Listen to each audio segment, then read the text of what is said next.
이번 주에 읽은 책 한 권 골자를 소개하겠습니다. 미국의 텍사스 과대학의 스미스 교수님이란 분이 있는데 심장학 분야의 세계적인 권위자라 합니다. 이분에 관한 이야기입니다. 스미스 박사님이 심장마비를 일으켜서 쓰러졌습니다.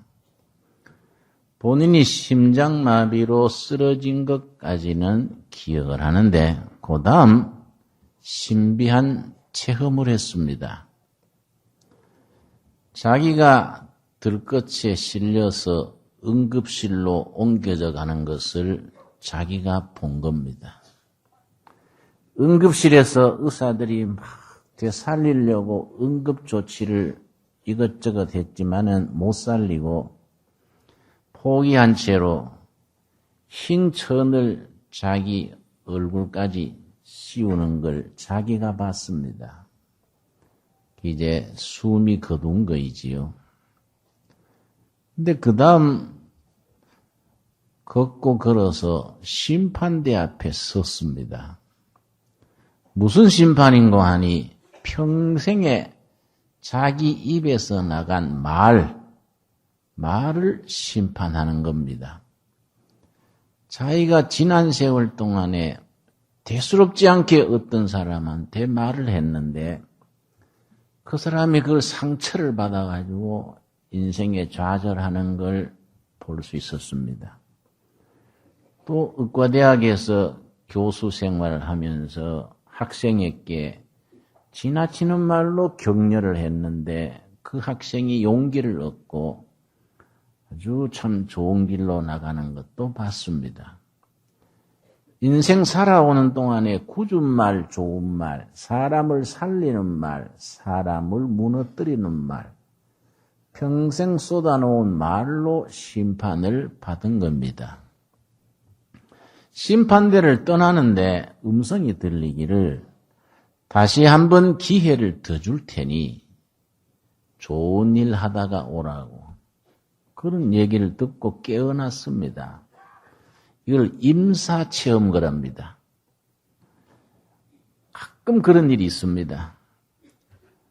완전히 자기가 의학적으로 죽은 걸로 진단받고 시체실에 들어갔다가 나온 사람들의 경우가 간혹 있습니다. 이 스미스 박사님이 그 임사체험을 한 거이지요. 그렇게 깨어난 뒤에 자기 텍사스과 대학에 휴직계를 내고 다니면서 무슨 강의를 하느냐 하면 사람이 말이 중요하다. 말로 사람을 살리기도 하고 사람을 무너뜨리기도 한다. 말에 우리가 바른 말을 사람을 살리는 말, 세워지는 말을 해야 한다. 자기 임사체험을 중심으로 해서 그 말에 대한 특강을 하고 다녔습니다. 오늘 본문 말씀 야고보서 3장 2절 말씀 우리 한번 찾아보겠습니다. 야고보서 3장 2절에 보면은 말에 대하여서 같은 입에서 하나님을 찬양하는 말이 나오는가 하면 하나님이 지으신 사람을 저주하는 말이 나옵니다. 같은 입, 같은 혀로서 완전히 상반된 말을 하게 됩니다. 그 사람이 인격이나 그 사람의 됨됨이를 판단하는 것은 그 사람의 말을 가지고 판단을 하게 됩니다. 야고보서 3장 2절 말씀 우리 한번 같이 읽겠습니다. 우리가 다 실수가 많으니 만일 말에 실수가 없는 자면 곧 온전한 사람이라 능히 온몸도 굴레 씌우니라.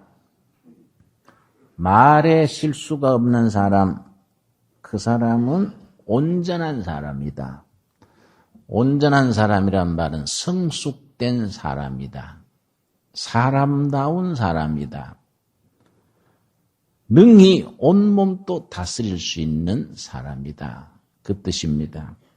그 3절은 우리가 타는 말에 대해서 나옵니다. 말의 입에 재갈을 먹여서 말을 부려먹습니다. 4절 말씀은 바다 위를 다니는 배를 얘기합니다. 큰 배를 조그만한 키 하나로 배를 나가게 합니다. 5절 말씀은 마찬가지로 우리 몸 안의 혀를 가지고 사람을 살리기도 하고 주기도 합니다. 혀에서 나오는 말로 재난을 일으키기도 하고 축복을 일으키기도 합니다. 제가 한 20년 전의 얘기입니다. 농촌에서 열심히 일하고 있는데 서울에 어떤 기업 하시는 분이 내 책을 읽고 은혜를 받았노라 하면서 서울에 오시는 걸음이 있으면 자기 회사에 들려주시면은 자기가 조금 성의를 포하겠다. 그래서 내가 서울 온 걸음에 들렸습니다. 그랬더니 그 사장님이 11조 모아놨던 것을 3개월치인가 나한테 건너주면서 농민들을 위해서 좋은 일에 사용해달라고 220만 원을 헌금을 했습니다. 그게 내 가방에 220만 원이 들은 겁니다. 먼 일로 한강가로 지나게 됐는데 한강가에서 30대 젊은 사람이 영 얼굴이 사색이 돼서 한강 물가로 나갔다가 물러났다가 되풀이한 것이 눈에 띄었습니다. 내가 저 사람이 아무래도 뭔가 심상찮다 생각이 되고 그 옆에 가서 여보 젊은이 그 먼 일로 얼굴은 멀쩡한데 죽은 사람 얼굴처럼 해가지고 왜 강물에 왔다 갔다 하는기요? 그랬더니 신경 쓰지 마십시오. 그러길래 사람이 사람한테 신경 써야지 신경 좀 씁시다. 당신 영 얼굴이 영 죽은 사람 얼굴인데 뭔 사연이 있어? 죽을 때 죽더라도 말이나 하면 시원하게 해보시구려. 이래 말 걸었는데 제주도 사람이에요. 제주도에서 사업을 하다가 홀랑 망했습니다. 빚더미에 앉아가지고 내가 죽는 길밖에 없다 생각하고 제주도에서 죽으면은 자기 고향에서 죽으니까 창피스러우니까 아무도 모르는 서울 가서 죽자. 그래 생각하고 서울로 와서 한강에 빠져 죽으려고 지금 마음에 준비 운동하는 거예요. 그 내가 젊은 사람이 딱 해서 여보 당신 그 남자로서 비겁한 거 아니야? 제일 쉬운 게 죽어버리는 거지. 근데 그거는 사나이로서는 그거는 아주 대먹자는 기요. 죽는 마음을 가지고 하면 일어서 보지 그래. 그 지금 물도 아직 차군데 찬물에 들어가서 죽니? 그 쉽지 않을 끼인데 응? 그 마음으로 한번 일어서 보지 그래. 그랬더니 내가 다 떨어먹고 서울 오는 차비만 딱 비행기 표만 끊어가지고 지금 왔다고. 지금 나는 여기서 죽는 길밖에 없다고. 그래서 내가 220만 원 헌금 받았던 걸 그대로 가방째로 넘겨주면서 내가 마침 돈이 좀 있으니 그대로 줄 테니 이걸 가지고 다시 한번 시작해보소. 그 주고서는 내가 해졌습니다. 10년 뒤에 그 사람이 나를 찾아왔어요. 그 길로 다시 일어서서 수백억 되는 재산을 일으켰노라 하고서는 그날 나한테 빌린 거 거기다가 상당한 헌금을 더해서 갖다 주면서 고맙다 그래요. 상당히 큰 기업을 일으켰는데 요즘은 들으니까 목사가 됐다 그래요. 참 사람 말 한마디라는 것이 중요한 겁니다. 응? 죽는 용기를 가지고 남자답게 하면 일어서 보지 뭘 그렇게 죽으려고 하냐. 응? 참 말 한마디에 사람을 살리는 거이지요. 오늘 야고보서 3장 2절 이 말씀이 뭔 말입니까? 말에 실수가 없고 말로서 그 사람이 그 인격과 사람 됨됨이의 기준을 말해준다. 말에 실수가 없는 사람이 온전한 사람, 성숙한 사람이라는 거지요. 야고보서는 예수님의 친동생 야고보가 쓴 것으로 알려져 있습니다. 신약 성경에 야고보가 4명이 있습니다. 여러분, 야고보란 이름이 영어로는 제임스를 야고보라 하는데요. 이 이름이 서양 사람들은 참 좋아해서 성경에 나오는 인물들을 이름을 자기 이름으로 정하는 경우가 많습니다. 베드로가 피터, 바울은 폴, 요한은 존, 야고보는 제임스지요.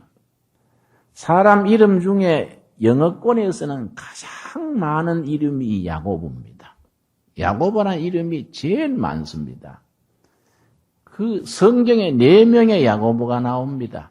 그 중에 야고보서를 쓴 야고보는 예수님의 친동생 야고보를 그렇게 인정을 합니다.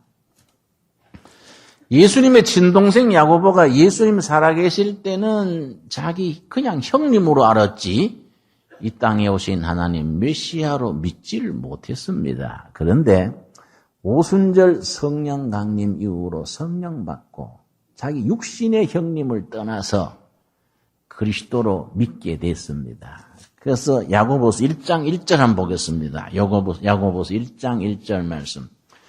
1장 1절 쓰면서 자기 형님의 얘기, 인간적인 관계는 싹 사라지고 어떻게 표현하느냐 하면은 1장 1절 말씀.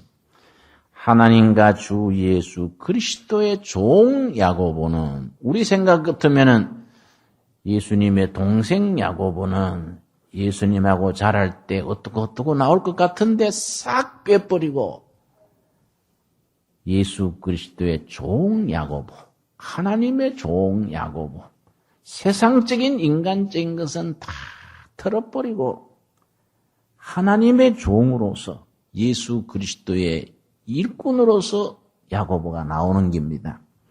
하나님과 주 예수 그리스도의 종 야고보는 흩어져 있는 12지파에게 문안하노라 이렇게 시작을 해서 야고보서에서 거듭거듭 되풀이 나오는 단어가 이 온전하다는 단어입니다. 1장 4절을 보겠습니다. 우리 한번 같이 읽겠습니다. 인내를 온전히 이루라. 이는 너희로 온전하고 구비하여 조금도 부족함이 없게 하려 함이라. 온전하고 모든 조건을 갖추어서 부족함이 없는 사람 되게 해주는 온전한 사람입니다. 1장 25절입니다. 야고보 1장 25절 말씀. 자유하게 하는 뭡니까? 온전한 율법을 들여다보고 있는 자는 듣고 잊어버리는 자가 아니요 온전한 율법 얘기가 나옵니다. 2장 22절 보겠습니다. 2장 22절 말씀. 우리 한번 같이 읽겠습니다. 너가 보거니와 믿음이 그의 행함과 함께 일하고 행함으로 믿음이 온전케 되었느니라. 삶이 뒷받침되는 믿음이 온전한 믿음이다. 아까 읽은 3장 2절 말씀 보겠습니다. 3장 2절. 우리가 다 실수가 많으니 만일 말에 실수가 없는 자면 곧 어떤 사람입니까? 온전한 사람이라. 온전한 믿음, 온전한 사람, 온전한 율법. 이 온전하다는 말이 요즘 말로 성숙되다는 말입니다. 영어로 mature, 성숙되다. 사람다운 사람, 사람 값어치가 있는 사람, 온전한 사람, 성숙된 사람입니다. 그래서 야고보서의 주제가 이 성숙된 사람, 성숙한 믿음, 온전한 사람, 온전한 믿음이 야고보서의 주제가 됩니다. 이것이 중요한 것이 우리가 신앙생활의 기준이 여기 있습니다. 교회 기준도 여기에 있습니다. 여러분 우리 교회가 새성전 들어와서 새로 시작하는데 교회의 목표가 뭐이 돼야 되겠습니까? 잘못 생각하면 새성전의 넓은 자리에 들어왔으니까 교회 성장, 교회 부흥 이걸 교회의 목표로 세우기 쉽습니다. 그거는 본질을 벗어난 일입니다. 예나 지금이나 큰 예배당이든 새 예배당이든 좁은 곳이든 넓은 곳이든 관계없이 신앙생활을 하면서 개인이나 교회나 바라봐야 될 목표가 뭡니까? 온전한 믿음, 온전한 사람 되는 겁니다. 성숙한 믿음, 성숙한 사람 되는 것이 교회의 성도들의 목표가 돼서 성숙한 믿음, 성숙한 사람이 되면 그 결과로 교회가 부흥이 되고 교회가 성장을 해야 되는 거이지, 사람다운 사람, 성숙한 사람 되기 전에 교회만 부흥 그러면 수단이 본질을 가로막아가지고 변질돼 버리는 겁니다. 그러면은 야고보서가 성숙한 믿음, 성숙한 사람을 내세우는데 야고보서 5장 속에서 그 성숙을 가로막는 것이 5가지가 나옵니다. 5가지. 먼저 5장 1절을 보겠습니다. 5장 1절. 야고보서가 5장까지로 되어 있는 글 속에서 성숙을 가로막는 요소 몇 가지라고요? 5가지. 오늘 우리가 야고보서를 통해서 그 5가지, 우리 성숙을 가로막는 5가지를 꼭 마음에 새겨서 우리 신앙 고백이 되고 성숙한 믿음으로 나아가는 일에 기초를 이룰 수 있기를 바랍니다. 1장 2절 보겠습니다. 내 형제들아, 너희가 여러 가지 시험을 만나거든 온전히 기쁘게 여기라. 시험을 만나고 역경을 만나거든 당황하고 신세타령하고 내가 와 이랬냐 한숨 쉬지 말고 기뻐하라는 겁니다. 시험을 만나면 기뻐해라. 왜냐? 그 속에 하나님의 영적인 손길이 있다. 1장 3절입니다. 이는 너희 믿음의 시련이 인내를 만들어내는 줄을 너희가 알미라. 믿음의 시련이 인내를 만들어주는 것인데 인내는 뭐이 소중하냐? 4절입니다. 인내를 온전히 이루어라. 이는 너희로 온전하고 구비하여 조금 또 부족함이 없는 사람 되게 해주는 것이다. 여기서 3절에 나오는 믿음의 시련, 이 말이 중요합니다. 시련이란 말이 영어에는 테스트입니다. 테스트. 학력 테스트 하지요. 지난주에 우리 자녀들 수능 테스트 했지요. 수능 시험 테스트입니다. 요 믿음의 시련이란 말이 구약 성경에는 똑같은 단어가 욥기 23장 10절에 나옵니다. 우리 한번 찾아보겠습니다. 욥기 23장 10절에 우리가 이 테스트란 말이 구약에서 이 말이 아주 대표적으로 나오는 경우입니다. 특별히 욥기 23장 10절의 경우 나한테는 특별히 관계가 깊은, 내가 잊을 수 없는, 평생 내 골수에 박혀있는 아주 요긴한 말씀이 욥기 23장 10절입니다. 구약성경 782페이지에 욥기 23장 10절 말씀, 나는 바라기는 둘의 가족 여러분들은 다음 주일 올 때까지 욥기 23장 10절 말씀을 꼭 암송하기를 바랍니다. 23장 10절. 나에게는 아주 소중한 인연이 있는 말씀입니다. 나의 가는 길을 오직 그가 아시나니, 그가 나를 뭐 하신 후입니까? 단련하신 후. 영어의 테스트입니다. 아까 야고보서에 나오는 믿음의 시련, 단련 같은 단어입니다. 단련하신 후에는 내가 정금같이 나오리라.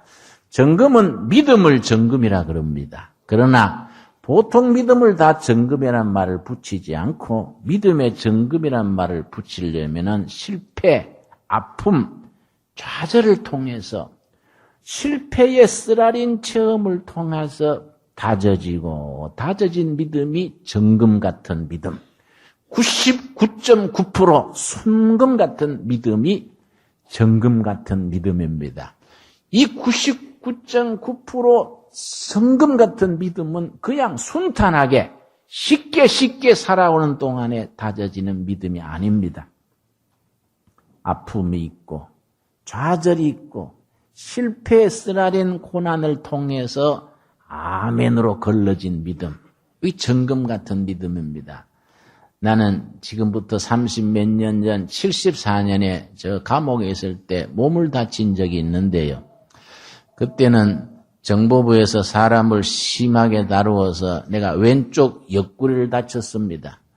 숨을 들으시면은 갈비뼈를 바늘로 찌르는 것 같고요. 숨을 내쉬면은 관절에 통증이 왔습니다. 숨쉬기가 힘드니까 얼마나 힘듭니까? 내 체중이 37kg로 내려갔습니다. 내 동료 죄수들이 나를 보고 걱정을 해서 별명을 붙이기를 미스터 비아프라 그래서 비아프라. 그때 아프리카 비아프라에 내란이 일어나서 사람들이 많이 굶어 죽었습니다. 그래서 내 별명이 비아프라였어. 어이 비아프라 살아남아서 나가야 되지. 그러면 되냐. 모두 걱정을 했습니다. 자고 나면은 목에서 핏덩이가 나오고 눈이 침침하고 건강이 완전히 망가졌습니다. 누워도 아프고 앉아도 아프고 머리를 벽에 기대고 그때 성경을 폈습니다. 성경을 펴고 욥기 23장 10절 본문을 읽었습니다. 이 본문 말씀이 내 영혼에 힘을 줬어요. 한 구절의 말씀이 사경을 헤매는 사람에게 새로운 용기를 준 겁니다. 뭐 보약을 먹은 것도 아니고 주사를 맞은 것도 아니고 뭐 의사 진단 받은 것도 아니에요. 사경을 헤매는 자리에서 한 구절의 말씀입니다. 나의 가는 길을 오직 그가 아시나니. 내가 정치범 독방에서 죽어가는 걸 아무도 모르지만 누가 압니까? 하나님이 아시는 겁니다. 하나님께서. 그가 나를 아시나니. 그러면 나를 사랑하시는 하나님이 내가 죽어가는 걸 아시면서 왜 가만히 두시느냐? 그가 나를 뭐 하신 후입니까? 테스트하신 후, 단련하신 후에는 내가 정금같이 나오리라. 하나님께서 한국 교회를 위해서 내 남은 삶에 정금같이 어딘가에 쓰시고자 나를 단련, 테스트하시는구나 깨달았습니다. 깨달았고 나니까 용기가 났어요. 그 뒤에 통증이 오면은 전에는 이 죽는 길인가? 내가 이 길로 하나님 나라 가는가? 불안하고 흔들렸는데 그 뒤에는 통증이 오면은 이거 기도하라는 거야. 하나님께서 정금같이 훈련시켜서 뭔가 맡기시려고 기도하라는 거야. 기도했습니다. 하루 30분씩 운동장에 나가서 운동하는 시간이 있는데 열심히 운동장 나가서 달리는 겁니다. 나의 가는 길을 오직 그가 아시나니 그가 나를 단련하신 후에는 정금같이 나오리라. 말씀을 입으로 중얼거리면서 뛰는 겁니다. 뛰다가 보니까 저 담벼락 밑에 채소 같은 풀이 있어요. 워낙 눈이 잘 안 보이고 다리가 흔들거리니까 내가 비타민이 부족해 그런가 해서 내가 교도관한테 맨날 송국만 주지 말고 채소를 좀 주시오. 그 비타민 부족한가 눈이 안 보이고 이 사람 구실을 못하고 쓰다. 그랬더니 집에 가서 먹어. 응? 잘해주면 또 돌아서 안 돼. 여기 뭐 호텔 주문식인 줄 알아. 그랬어요. 내가 담 밑에 풀이 난 걸 보고 채소인가 해서 뛰어갔더니 토끼풀입니다. 크로바잎이. 일주일간 매일 뜯어 먹었습니다. 일주일간 뜯어 먹으니까 떨어져요. 다시 나도록 기다렸습니다. 여러분, 그러면서 이 본문 말씀, 나의 가는 길을 오직 그가 아시나니, 그가 나를 뭐 하신 후입니까? 단련하신 후, 테스트하신 후, 믿음의 시련을 겪게 하신 후에 정금같이 나오리라. 이 말씀이 나한테 얼마나 큰 힘이 됐는지 나중에 출소해가지고 건강 진단을 해보니까 얼마나 건강해졌는지. 여러분, 말씀이 힘이 되는 겁니다. 말씀 우리 영혼의 보약이 되는 것입니다. 여러분, 믿음의 단련 속에서, 믿음의 시련 속에서 온전한 사람, 성숙된 사람, 온전한 믿음에 이를 수 있게 되기를 바랍니다. 야고보서 2장 두 번째 우리를 성숙을 가로막는 두 번째가 뭐입니까? 2장 14절입니다. 2장 14절 말씀. 야고보서 2장 14절. 내 형제들아 만일 사람이 믿음이 있노라 하고 무엇이 없으면 행함이 없으면 무슨 유익이 있으리요? 그 믿음이 능히 자기를 구원하겠느냐?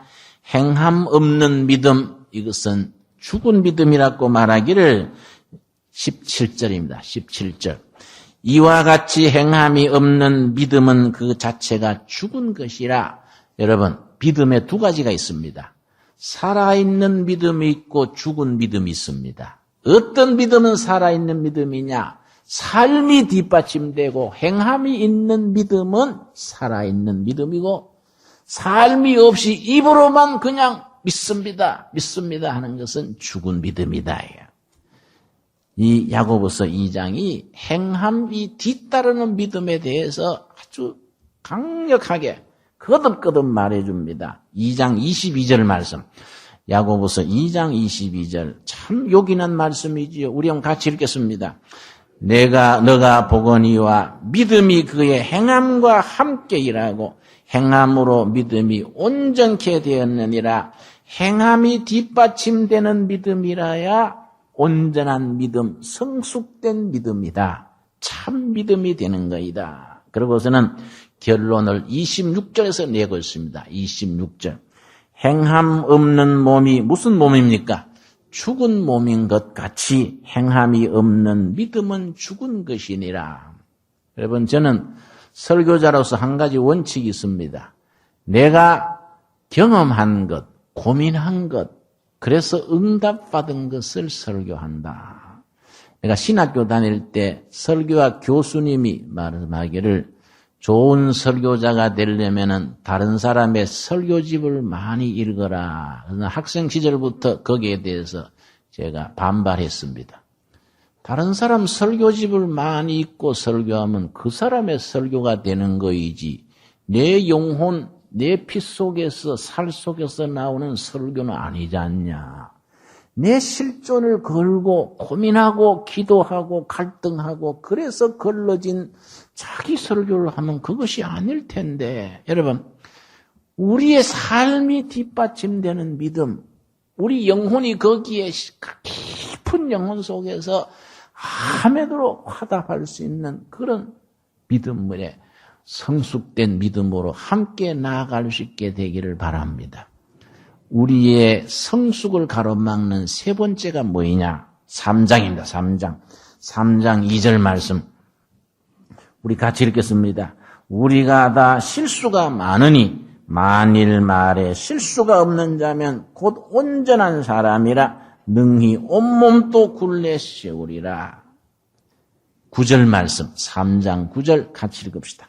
이것으로 우리가 주 아버지를 찬송하고 또 이것으로 하나님의 형상대로 지음을 받은 사람을 저주하니 한 입으로 찬송과 저주가 나는도다. 내 형제들아 이것이 마땅치 아니하니라. 하나의 혀 한 입으로 하나님을 찬양하는가 하면 돌아서서 하나님이 하나님의 형상대로 지은 내 이웃을 저주한단 말이에요. 말로 사람을 살리는가 하면은 사람을 죽이기도 합니다. 내가 아는 자매님이 한 1년 매출이 1조쯤 되는 회사에 여성으로서 상무입니다.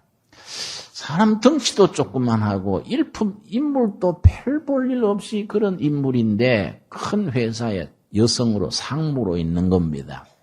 그래서 내가 몇 분 대해보니까요, 사람을 대하는 특별한 친화력이 있어요. 그 내가 상당히 좋게 보고, 아이 상무님, 죄송하지만은 인물이나 모든 것이 두드러진 게 없는데 어쩌 그래 어려운 회사의 상무직을 감당하세요. 그랬더니 자기 얘기를 해줬습니다. 충청도 두메 산골에서 났는데 자기 어머니가 자기 동생을 낳다가 죽었습니다. 초등학생이 자기 어린 동생 젖먹이를 키우면서 할아버지, 아버지 모시고 학교 다니는 거예요. 얼마나 힘들었겠습니까? 초등학교 다니는 딸이 자기 동생 키우면서 집안을 꾸려가는 게 어려워서 학교 다니는데 신발도 못 신고 맨발로 다니는 거이지요. 그래도 하루도 결석하지 않고 악착같이 학교를 다니니까 하루는 학교 좀 늦게 운동장에 이제 학교로 오는데 누가 어깨를 툭 쳐요. 자기 담임선생이. 담임선생이 어깨를 감싸주면서 자기 이름을 부르면서 너는 보통 내기가 아니여. 너 힘내라. 너는 보통 녀석이 아니여. 격려를 해줬습니다. 자기에서 눈물이 나더래요. 자기 아버지한테도 누구한테도 들어보지 못한 격려의 말이에요.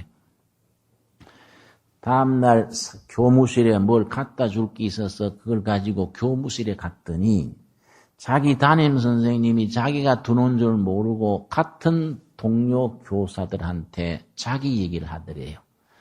우리 반에 아무개라는 애가 있는데 자기 엄마 죽고 동생 키우면서 아버지 모시고 신발도 없이 학교 다니는데 보통 내기가 아니여. 걔가 정말로 보통 애가 아니여. 그 얘기를 들은 거예요. 그 얘기를 듣고서는 민망해서 담임선생 안 보고 살짝 나왔는데 그 뒤로 변했대요. 그 뒤로 안 먹어도 배가 안 고프더래요. 그 뒤로 힘이 나는 거예요. 그 담임선생 말, 그 말을 들은 뒤로 초등학교 졸업한 뒤에 중학교 갈 돈이 없으니까 그 동네 부잣집에 찾아가가지고 아저씨 지가요 보통 내기가 아니거든요. 학교 갈 입학금 좀 빌려주세요. 내 평생 갚을게요. 기특해가지고 입학금 빌려주더래요. 그래 들어간 뒤에 장학금 받아가지고 대학까지 나온 거예요. 목사님, 내 초등학교 때 담임선생의 그 한마디 말이 나를 이렇게 만들었습니다. 여러분, 한마디 말에 사람 살리는 겁니다, 여러분. 우리가 가정생활, 교회생활, 사회생활에서 말로 사람을 살리기도 하고 죽이기도 하지 않습니까?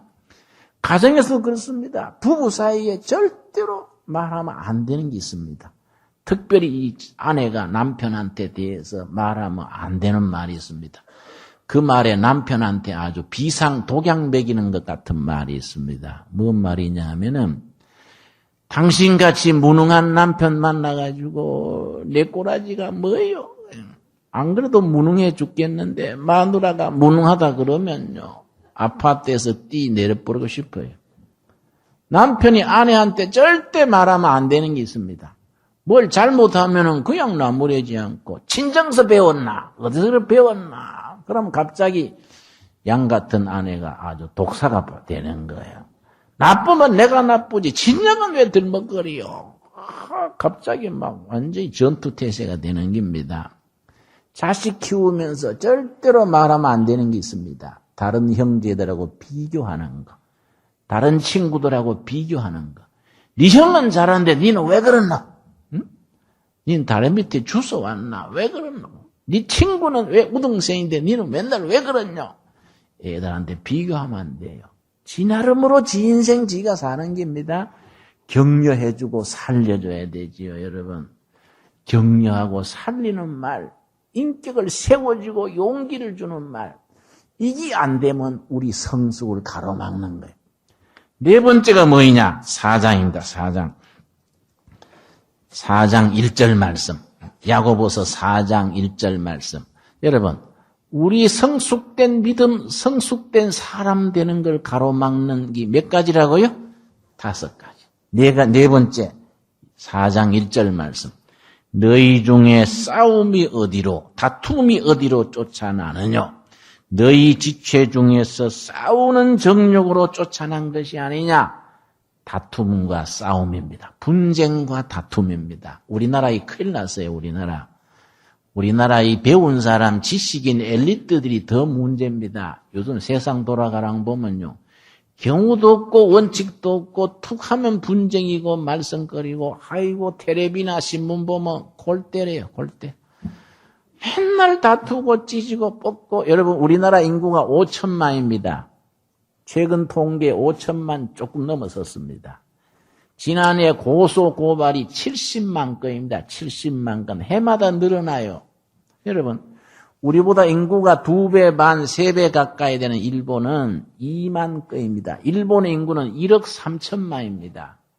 일본은 고소고발 사건이 2만 건입니다. 파출소, 경찰서가 할 일이 별로 없어요.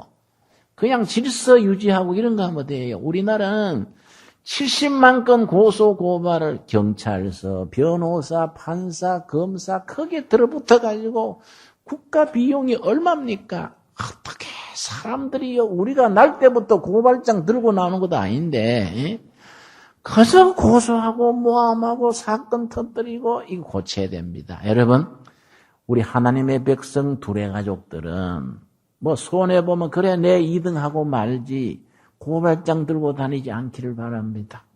시비와 다툼에서 벗어나기를 바랍니다. 그래 내가 2등하지 그래. 여러분, 질 줄 알아야 돼요. 다툼과 시비는 우리를 성숙을 가로막게 합니다.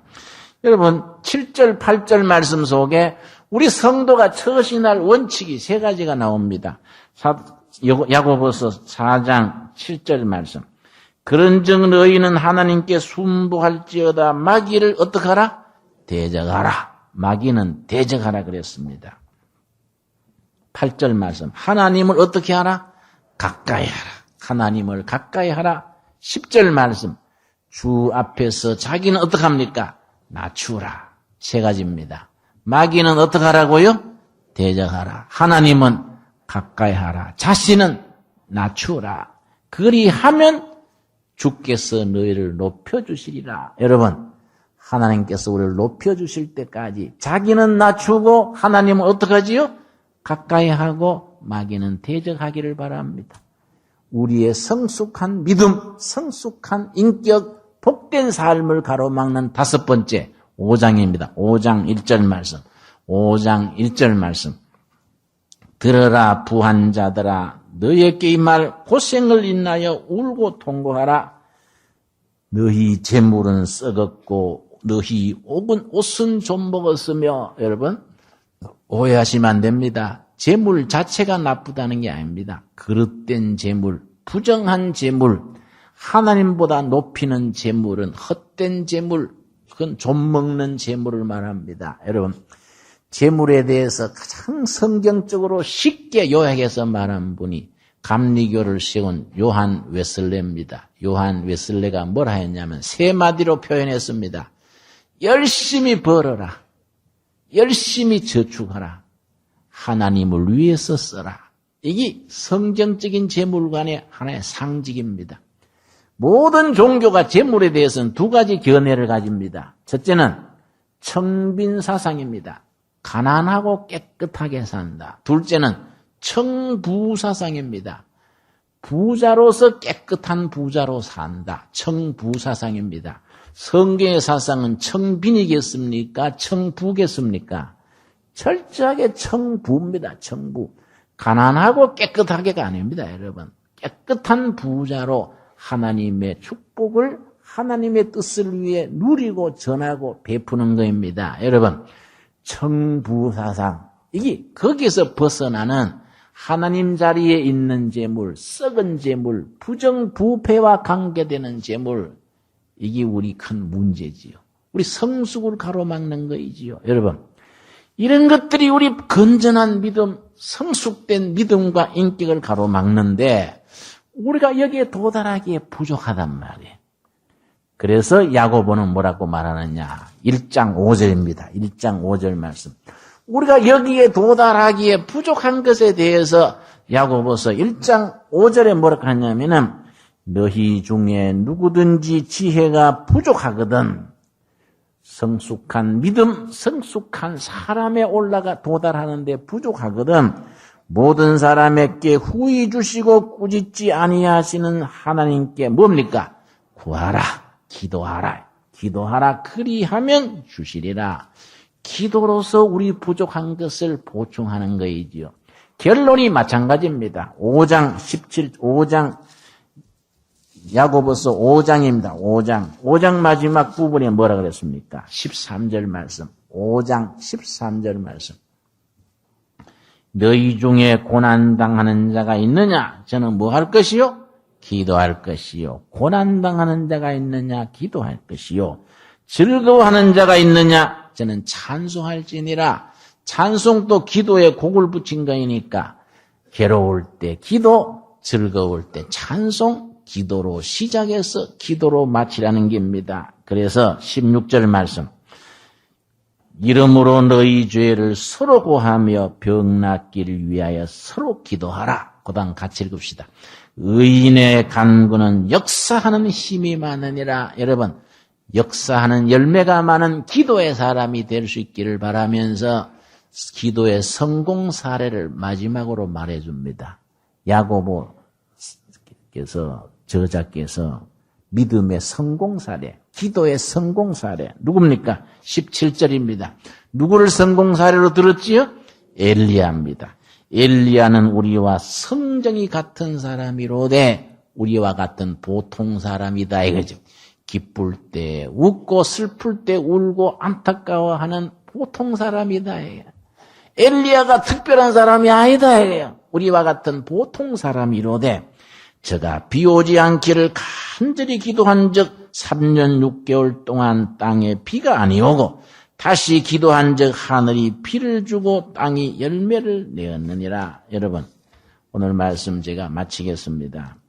우리가 엘리야와 같은 사람 됩시다. 우리가 보통 사람이지만은 성공 사례를 만들어 갑시다. 뭘로? 기도로. 기도로 성공 사례를 만들어서 성숙한 믿음, 성숙한 사람이 되어서 하나님께 영광 돌리는 두레 가족 모두가 되시기를 바랍니다. 우리 기도하겠습니다. 주님 은혜를 감사드립니다. 저희로 부족하지만은 주님 앞에 기도하여 부족한 것을 보충하여 성숙한 믿음, 성숙한 사람, 온전한 믿음, 온전한 사람의 자리로 나아가게 하여 주시옵소서. 여 아버지 간절히 기도드리옵나니 우리가 믿음의 시련을 당할 때에 기뻐하게 하여 주시옵소서. 믿음의 시련이 인내를 닦아주며 그 인내로서 성숙한 사람으로 나아가게 하여 주시옵소서. 저희로 믿는 바를 행하는 산 믿음의 사람들로 이끌어 주시옵시고 우리의 말하는 것이 사람을 살리고 사람을 위로하고 용기를 줄 수 있는 하나님이 기뻐하시는 말의 사람들이 되게 하여 주시옵소서. 이 나라 이 사회는 너무나 분쟁과 다툼이 많습니다. 그 속에서 우리는 마귀는 대적하며 하나님을 가까이 하며 자신을 낮춤으로써 하나님의 평화를 이 땅에 이루어가는 하나님의 사람들로 세워 주시옵소서. 우리의 기업, 우리의 재물이 주님의 뜻에 합당하여 주님 기뻐하시는 재물 기업으로서 하나님께 영광 돌리게 하옵소서. 우리가 마지막 순간까지 부족하지만은 엘리야를 생각하면서 기도로서 우리의 목표에 도달하게 하옵소서. 예수님 이름 받들어 기도드렸사옵나이다. 아멘.